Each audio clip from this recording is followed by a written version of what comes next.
Every Tuesday and Thursday, they give it up for that boy. They shake the rafters.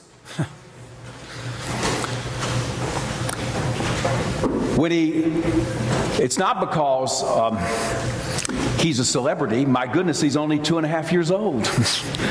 And it's not because he's a prodigy. He has hardly spoken a single word.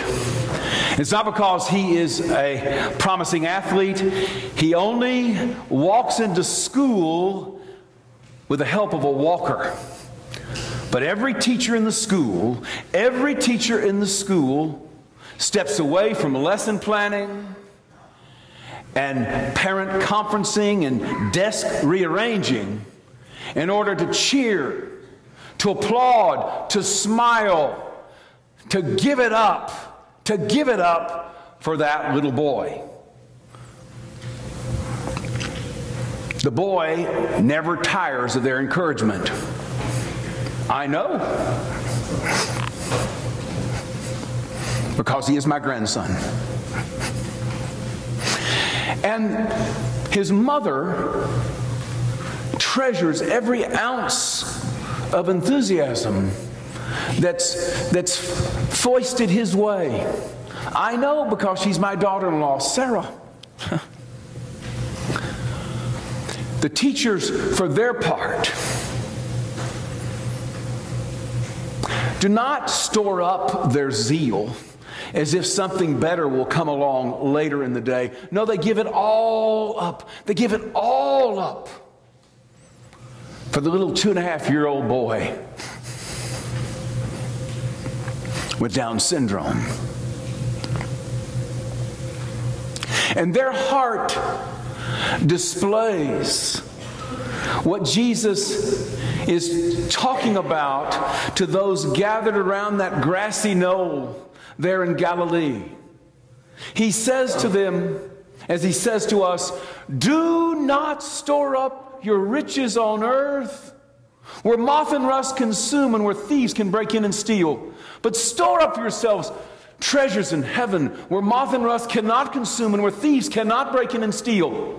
For where your treasure is, there also will be your heart. Jesus invites us to put heart into our lives. He invites us to put heart in our lives. Just like those teachers at our grandson's school.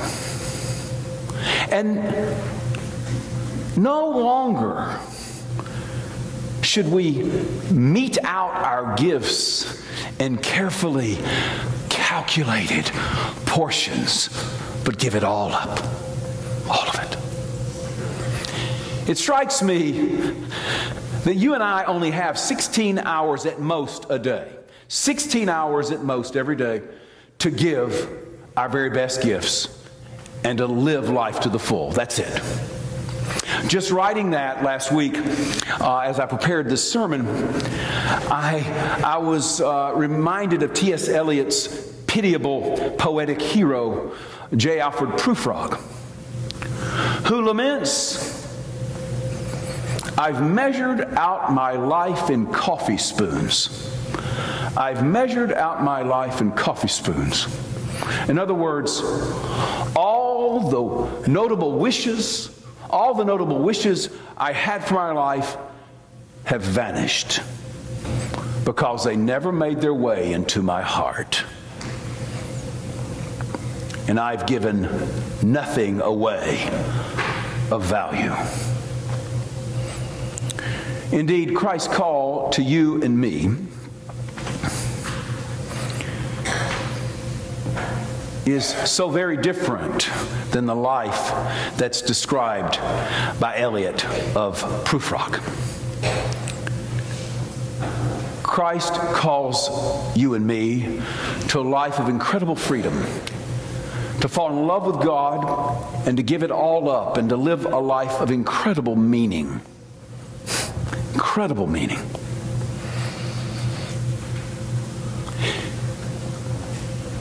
we'll be so freed that all those limitations that used to hold us back from our very best life will no longer be present. This struck me in a powerful way 2 Thursdays ago at the women's luncheon when we invited Susan Baker to come speak to us. Most of you know, Susan Baker is the wife of James Baker, who served as Chief of Staff under Reagan and Secretary of State under George H. Bush. As you can well imagine, the two of them were devastated when Bill Clinton defeated George Bush for the presidency, for the second term of his presidency. Devastated. And I can tell you, because I spend a lot of time up in Maine, to know George and Barbara Bush is not just to revere them, but to love them. And the Bakers know them better than anyone, and they love them. And Susan said she found herself falling into a deep, deep sadness when she received a call from another wife of a highly placed politician there in Washington. And the woman invited Susan to start praying for the new First Lady every day. Initially, Susan was aghast at the betrayal. Aghast. But she agreed, and every day with this group, she began to pray for Hillary Clinton. And she said, as I did that, all my anger just lifted off of me. It just left me. I was completely freed of it. Completely freed. And I can testify, along with Susan Baker, there is nothing that can hold us if we give up our life to Jesus Christ. Our money can't hold us. Our egos can't hold us. Not even our anger can hold us. None of it. None of it.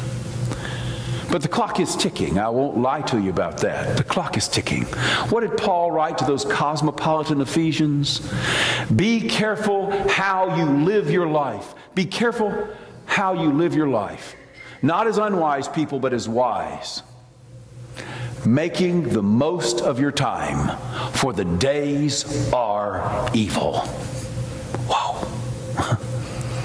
Making the most of our time is a call from God to submit to the love of Jesus Christ and to give our life to Him. That's the only way to make the most of our time.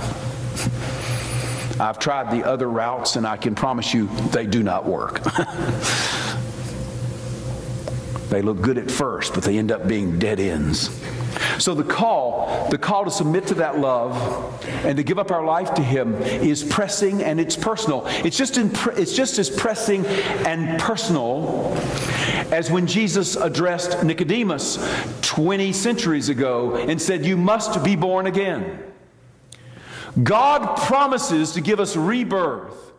God promises to give us rebirth so that we will know what God wants from us. But equally important, we'll come to know the new life that God has in store for us. We don't have to live in the same old way. We don't have to forfeit our dreams. The truth of this broadsided me 2 Saturdays ago. Under Fern Burney's leadership, we offered the Are You Ready to Go conference, where we help people in this parish and people from other churches prepare for the end of life. Truly a well-done conference. And I had finished my workshop that she had assigned to me, and I stepped out into the parish hall.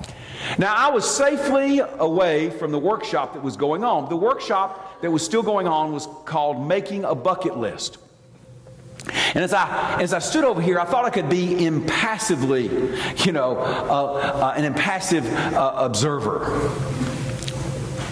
Foolish me. One by one, the people in that particular workshop began to admit all the things they wanted to do, but they had never gotten around to doing. And with that, emotion just swept over me. Because I know good and well there's things that I've always wanted to do that I haven't done. Yet, what really struck me is when I realized that the truth of the gospel is this: I do not have to be mastered by unrealized dreams and deferred adventures. I do not have to be mastered by those things if I dare give up my life to Christ. He will give me the life that He promises. What does it say in John 10:10? I've come that you may have life and have it abundantly. The thief only comes to kill and destroy, but I have come that you may have life and have it abundantly. May not look like what we first thought, but it will be given. That's the rebirth that Christ promises. But I will tell you, the call is rather urgent. It's urgent. You feel that. I felt that in the room as I was over there weeping as I listened to that. What did Jesus say? No one can serve two masters. You'll either hate the one and love the other, or you'll be devoted to the one and you'll despise the other. You cannot serve God and wealth. And you cannot serve God in wealth. You cannot serve God in anger. You cannot serve God in self. You cannot. It is a veritable impossibility. God wants all of us.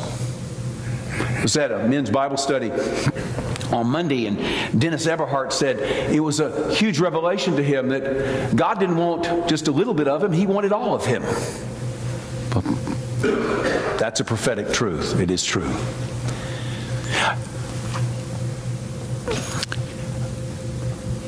I have bored a long line of young clergymen and clergy women in my almost 30 years of ministry. I have said one thing over and over again to them, which I have to believe goes in one ear and about halfway out the other. But this is what I always say to them.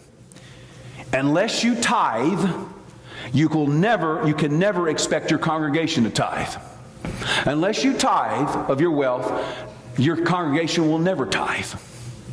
Now, I don't say that to them because I'm nuts about money. I say that to them because the tithe is our claim to freedom. The tithe, giving our first tenth or more, is an absolute, resolute claim that our wealth and nothing else on this earth has dominion over us. And the clergy of all people must tell our congregations that there's no power on earth that can imprison them. We were made to be free. What did Jesus say? The Son shall make you free, and you shall be free indeed. There's no freedom like it. And so the tithe ends up being our individual symbol. I'm free. I'm free.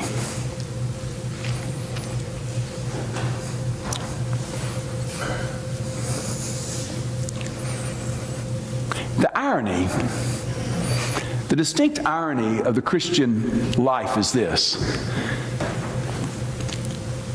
Until we give up our life, we can never get a life.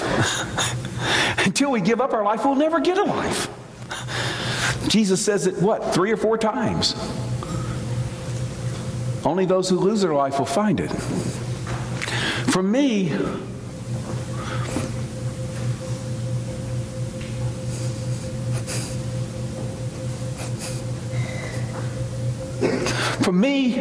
it takes a little boy on a walker to remind me of that.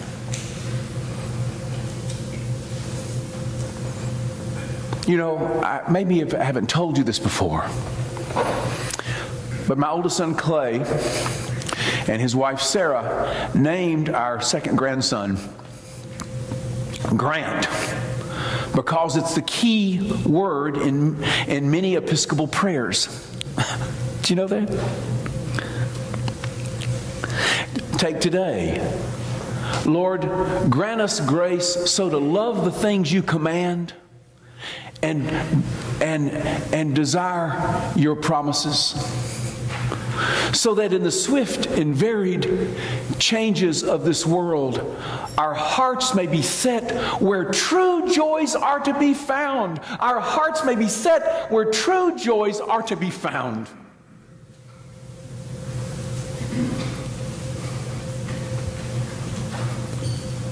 Grant you grace. Grant me the grace that our hearts, in our new life, our hearts will be set where true joys are to be found. But in order to realize that, we're going to have to give up the old life.